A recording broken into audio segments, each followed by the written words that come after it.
Oui, bonjour les amis, continuons aujourd'hui la lecture de l'évangile du chapitre 16 de l'évangile de Saint Jean. Nous allons lire aujourd'hui les versets 20 et 23. Lorsque la femme enfante, elle est dans l'affliction puisque son heure est venue. Mais lorsqu'elle a donné le jour à l'enfant, elle ne se souvient plus de son accablement. Elle est toute à la joie d'avoir mis au monde un homme. C'est ainsi que vous êtes maintenant dans l'affliction. Mais je vous verrai à nouveau, votre cœur alors se réjouira, et cette joie, nul ne vous la ravira. Ainsi, en ce jour-là, vous ne m'interrogerez plus sur rien. En vérité, je vous le dis, si vous demandez quelque chose à mon Père en mon nom, il vous le donnera.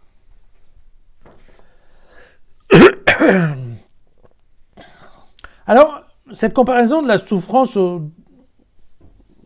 du deuil à la souffrance de l'enfantement, c'est quelque chose qu'on trouve également dans l'Ancien Testament.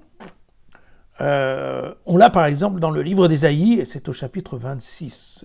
Je vous lis le verset 17. « Nous avons été devant toi, Seigneur, comme une femme enceinte, près d'enfanter, qui se tord et crie dans les douleurs. » Et puis, il ajoutera ensuite, « C'est comme si nous avions enfanté du vent. » Et en fait, ce couplet d'Ésaïe est là pour nous montrer la petitesse de l'homme devant l'œuvre de Dieu. Alors, utilisez cette même image pour parler du deuil des disciples. Probablement quand même, c'est un peu osé, voire un peu exagéré, parce que je pense que la souffrance physique de la femme enceinte, remarquez que moi je parle de ça, mon expérience est assez limitée, mais probablement c'est une souffrance qui n'a pas grand-chose à voir avec la tristesse d'un être cher disparu. Ceci étant, si Jean va chercher cette expression et cette comparaison, c'est plutôt pour nous expliquer que la résurrection, ce n'est pas vraiment le retour du même, c'est plutôt la naissance d'un homme nouveau. Et c'est bien pour ça qu'il fait la comparaison avec l'enfantement.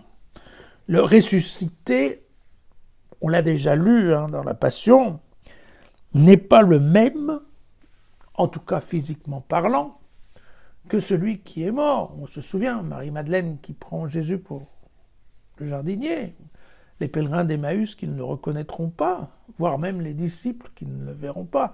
Seul le disciple bien-aimé se rendra compte que c'est lui l'homme qui marche sur la plage.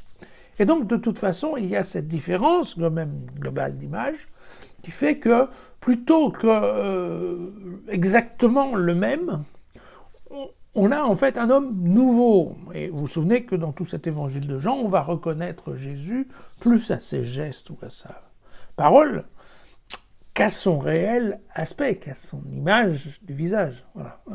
Et donc, il y a bien cette notion de renaître à nouveau. Vous saviez, cette notion de renaître à nouveau, Jésus en avait parlé à Nicodème au début, au chapitre 3 d'Évangile de Jean. On continuait.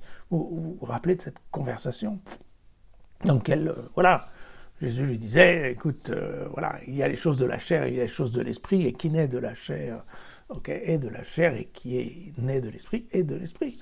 Avec relativement peu de passerelles possibles, car pour renaître de l'esprit, il faudrait renaître à nouveau. Et vous vous souvenez que Nicodème lui dit, mais comment c'est ? Il faudrait qu'on retourne dans la matrice de notre mère. Et voilà, c'est exactement, on retouche exactement ce sujet-là. Voilà. D'ailleurs, vous remarquerez que Jean fait bien attention à l'utilisation des termes, puisqu'il est bien écrit, c'est ainsi que vous êtes maintenant dans l'affliction, mais je vous verrai à nouveau. Il ne dit pas, mais je vous reverrai. Parce que vous et moi, on aurait dit peut-être, on va bientôt se revoir. C'est le au revoir. Vous voyez que là, c'est différent. C'est je vous verrai à nouveau, ce qui insiste bien, encore une fois, sur cette idée d'un nouvel être qui vient plutôt qu'un ancien qui est sorti de son cercueil, en fait. Voilà. Alors, dans le dernier verset, qui est « Vous ne m'interrogerez plus sur rien », évidemment, ça laisse entendre qu'effectivement les disciples vont avoir tout compris quand ils vont se rendre compte que Jésus est ressuscité. Oui et non, hein, puisque effectivement, on ne va plus poser de questions parce qu'il y aura le fameux Paraclète pour nous aider à répondre. Mais enfin, globalement, la vue de Jésus ressuscité va interpeller de nombreuses personnes et va justifier en soi-même l'apparition de nouvelles questions. Je pense que ça, c'est clair pour tout le monde. Voilà. À demain.